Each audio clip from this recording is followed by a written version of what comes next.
Finance भी है। Share में आज 11% की तेज गिरावट देखने को मिली है और उसके पीछे नंबर है उनके नंबर्स, रीजन है उनके नंबर्स।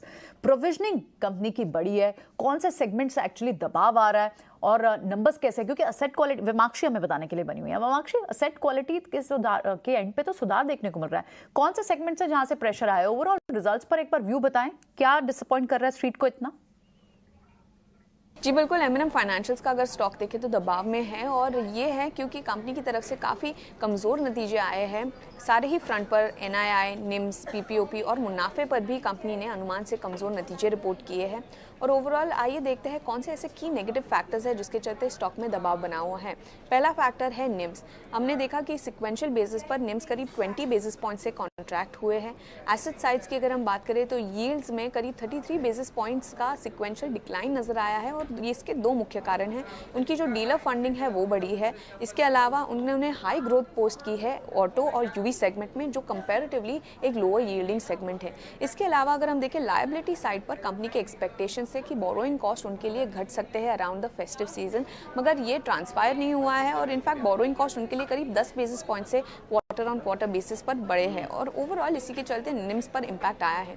मगर मैनेजमेंट होपफुल है कि निम्स सुधरकर 6.8% तक आ सकते हैं अगले क्वार्टर में और करीब 7% तक आ सकते हैं क्वार्टर 4 में।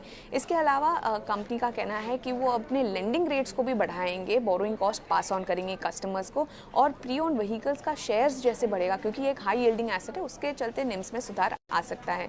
इसके अलावा दूसरा फैक्टर जो है वो है credit cost. Now credit cost company ने रिपोर्ट की है करीब 2.3% फर्स्ट हाफ के लिए और ये कंपनी की जो गाइडेंस है 1.5 to 1.7% क्रेडिट कॉस्ट थी उससे काफ़ी बढ़कर है।